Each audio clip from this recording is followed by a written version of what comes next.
Welcome to Breaking Doctrine, presented to you by the Combined Arms Doctrine Directorate at the Combined Arms Center at Fort Leavenworth, Kansas. The views expressed here are those of the individual and do not represent the views of the Combined Arms Center, U.S. Army, or U.S. government. Welcome to Breaking Doctrine, a U.S. Army Combined Arms Center podcast on emerging doctrine and the Army's vision of warfare. Hello, I'm Lieutenant Colonel Lisa Becker, and I'm your host through our 12 Days of Doctrine. Today, on the 5th day of Doctrine, Special Doctrine Division is giving to you, our listeners, hot wings. Now, I'm not here today to debate who has the best tasting wings, hottest wing sauce, or if dry rub wings are the best way to go. No, today the wings refer to the badges we see aviation personnel wearing on their uniform. I sit down with Lieutenant Colonel Bill Lewis, the Doctrine and Tactics Division Deputy at Fort Novosel. We'll explore why the content and length of doctrinal publications may matter to aviators and all Army professionals. Later, we review how the aviation branch is thinking about observations on today's battlefield. Let's join the conversation. Welcome to the show. Hey, thank you. The first thing that I'd like to start off with our conversation is earlier today in the bigger forum that we had a conversation revolving around the number and size of our publications and, how specific publications should be. So I'd like to hear more of your opinion on this. What are you seeing as the pros and cons of different sizes and numbers of publications? Yeah, so I'll give the spiel because that's kind of how we teach it. So the Aviation Center of Excellence, do a pretty good job, I think, of providing a doctrinal placemat and for not only our down and in publications, so kind of our playbook of how we fight, but also the up and out publications that directly impact Army aviation. And in those placemats, we provide that throughout the professional military education pipeline in Army aviation. So we do that in your officer basic course for warrant officers and commissioned officers. And then we do it throughout the warrant officer PME. And then we also do it in the captain's career course and through the pre-command course for both battalion and brigade commanders. Those placemats are user-friendly, so they provide quick hot links to U.S. Army publications, and then that allows them to quickly download and reference those publications. We have a lot of publications because I think in aviation we have to be explicit, and then the other thing is our doctrinal hierarchy requires specificity, right? So if you compare us to maybe not other Army branches, but other services with aviation components, we're about on par. Specifically with the Marine Corps, they condense a lot of their publications, which is kind of interesting. We do a slightly different condensing of our publications. They take their aircrew training manual, and that's their officer professional development timeline. So they basically take what you're supposed to do as an aviator, and then as an officer, and then as a leader, and they put that all in one book, which is interesting. We don't necessarily do that.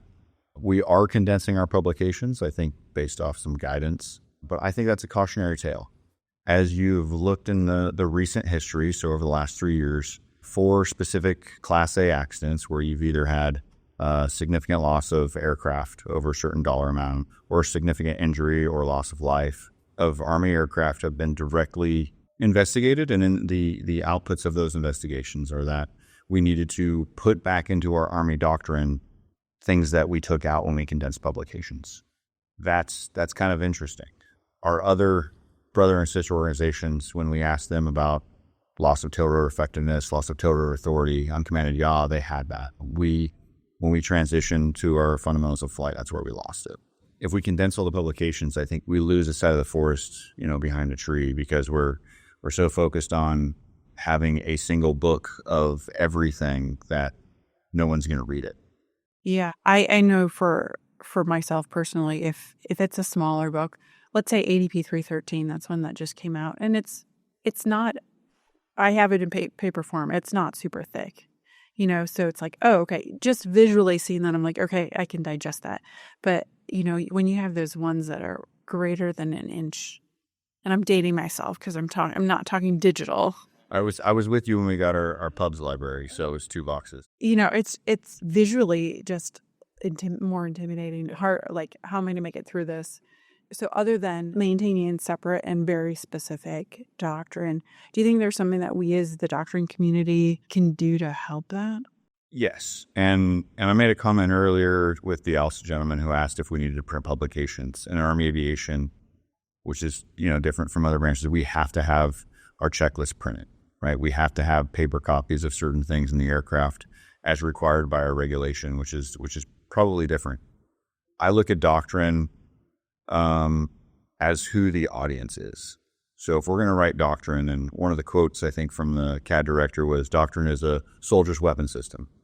Well, let's define that. It needs to be functional, and in that capacity, it's got to work for that soldier in all operational environments, and it's got to be applicable to the mission at hand. And if it doesn't meet those requirements, then it's not going to be the soldier's weapon system. So if we have ginormous pubs that are 2 or 3 inches thick if you print them out, or 600 to 700 pages, that's not applicable. But if you have pamphlet type TTPs or techniques publications or an SOP that you can easily reference or give to a certain echelon of a leader, then I think that makes it relevant.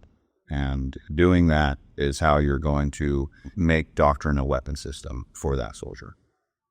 Awesome. I want to shift to what you guys are doing at AVCO in terms of what you're thinking about, researching, what's on the horizon. So a few things, right? So General Gill's top priority is airspace management and communication to an aircrew. And the reason communication to an aircrew is his top priority is how do we get mission orders to a dispersed aviation formation in a large-scale combat operation where they can get orders to maneuver, support, assist, or displace as required. Currently, we don't have that, so that's kind of a challenge and a gap that CDID's working on. And then the other thing is airspace management with your different types of UAS. So the Maneuver Center kind of owns what we consider the smalls, which is Type 1 and Type 2 unmanned aerial systems that they can easily throw up and use for reconnaissance or use for security or something along that lines. Whereas Army Aviation kind of owns a little bit bigger stuff with the Type 3, 4, and 5. So your tactical strategic UAS.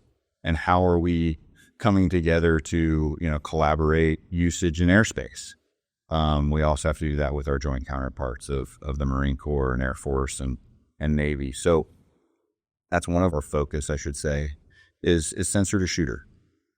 Because those 3 things that we're all talking about, right? So the ability to either have a UAS platform or a sensor provide targeting information and then get that information to actually action it.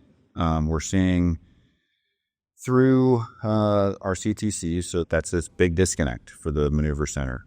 And we should foster and chaperone that as Army Aviation because we have some good TTPs and techniques with what we've seen. So you're saying the CTCs, you're learning stuff. One of the things that you're learning is that you need to be more incorporated with MCO? Yes, 100%. So one of the lessons learned from JRTC specifically is that the small UAS are seeing targets. And this is the sensor to shooter topic. So the small UAS are seeing targets. However, they're not being actioned by fires, attack aviation, launched effects, or some type of either kinetic or non-kinetic action to either remove, dislocate, disrupt, destroy the target. And they're seeing that at JRTC and NTC. I think aviation and the Maneuver Center need to collaborate on that in order to help each other solve the problem, and then collectively do that. So I think General Gill's priorities are collaborative in nature. I think we need to work with the other COEs to write doctrine in unison and support each other. So whether we chaperone the program for the Type 1 and Type 2 UAS with our Maneuver Center brethren for training support packages or some type of progression for first-person video UAS platforms to provide that initial training, which we're currently doing at Fort Huachuca. They're currently teaching the 15 Whiskey program of instruction on small UAS platforms. And they're doing that because that provides relevance when they go out to either a brigade combat team or brigade element or a combat aviation brigade, because then they can get that first person video UAS, or they can get the UAS platform and they can fly that. So that's kind of what Army Aviation's doing and what DOTD at the Aviation Center of Excellence is working on. That's trying to transform in contact. From our director, Colonel Keefe, his focus for aviation doctrine, tactics, survivability, the whole DOTD picture is to make Army aviation flexible and reliable and applicable. So rather than, standing and writing our own doctrine and being concerned with what we're putting forward, it's to collaborate and integrate with the other centers of excellence to ensure that we're assisting them in building the fight together and building the playbook together. And so you'll see that, I think, with airspace management. We're going to attend all the conferences between the joint conference at Langley and then the one back up here for Army Aviation Airspace. And then the Air Force one, Army Aviation, is going to be going around the other COEs to kind of help develop the doctrine from the other DOTDs. We didn't talk counter UAS, so I'm assuming you're going to be integrated with the Fire Center also. Yeah, so one of the things that we're doing, right, is we're looking at our UAS and how we're employing it. And when we find out what the future UAS platform will be, we'll write the doctrine to employ that. On the counter aspect of that, we're sending our subject matter experts over to the Fire COE to show them, how we can employ it to the best of our ability so that they can counter that, and then also how to integrate. We have certain capabilities on the AH-64 Apache that they can see with the FCR and shoot with certain munitions, UAS. And so we would like to integrate that into the protection platform of counter UAS. Awesome. Thanks. There's so much stuff going on. And it's fun to talk with everybody because it is so integrated. You can't be in like a bubble anymore because of how integrated it is. Yeah. Thanks for joining us. Absolutely. Just like writing new doctrine is a team effort, breaking doctrine takes a team.